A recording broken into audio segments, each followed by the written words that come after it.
Bos, saya bos. Ini lagi. Latindro daftar pimpinan. Tolong jangan sepanjang yang sebelumnya ya.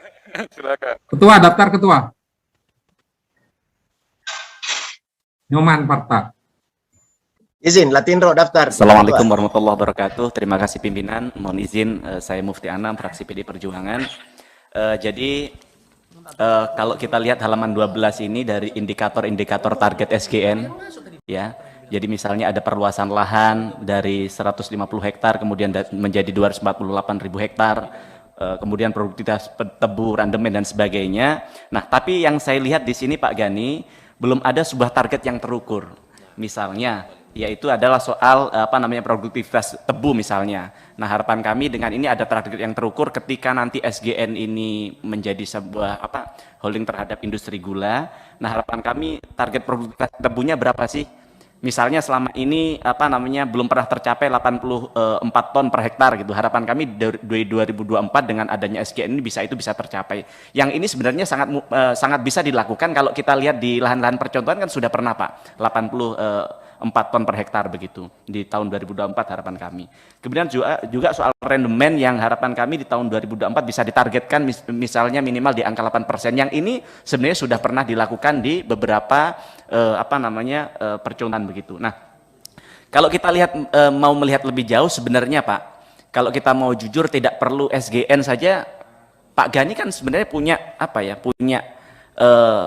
capital yang cukup untuk mengkonsolidasikan industri gula ini.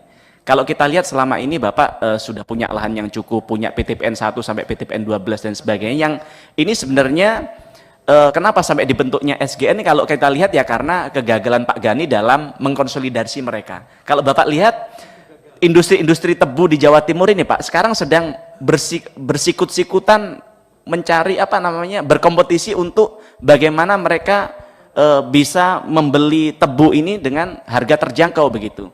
Jadi mereka tidak punya pasar sendiri-sendiri. Oh, PTPN 12 selalu ambil di sini, PTPN sekian, itu tidak dilakukan begitu. Nah, kemudian yang kedua Pak yang ingin kami tanyakan adalah soal aset. Nah, jangan sampai keberadaan sinergi Gula Nusantara ini menjadi pintu masuk bagi pelepasan aset negara. Nah, jangan sampai ini menjadi semacam subholding untuk dalam tanda kutip melepaskan diri dari kontrol pengawasan lembaga-lembaga politik sebagai representasi rakyat. Nah, ini kenapa kalau kita lihat ini pernah terjadi pada periode sebelumnya, yaitu ketika ada kisruh soal pabrik gula Ngadirejo di Kediri terkait KSO, yang sebenarnya tujuannya yang mirip-mirip dengan SGN ini, yaitu untuk menjadi pintu masuk bagi investor ke industri gula, untuk kemudian menjual aset-aset yang ada di dalamnya. Nah, harapan kami ini tidak ada agenda terselubung, tidak kemudian sebagai bagian agar bisa lepas dari kontrol politik baik itu dari DPR dan pemerintah untuk bagaimana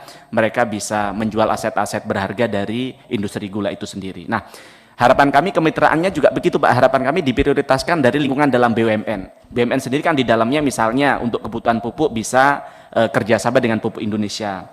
Kemudian soal investasi juga sebenarnya tidak harus jauh-jauh mencari investor asing, karena di dalamnya sendiri kan kita seperti ada dana pensiun perkebunan yang selama ini sebagian besar untuk bermain di pasar saham. Nah, harapan kami ini bisa dikembalikan untuk bagaimana bisa menjadi modal bagi pertumbuhan SGN nanti ke depan. Itu sedikit dari kami. Assalamualaikum warahmatullahi wabarakatuh.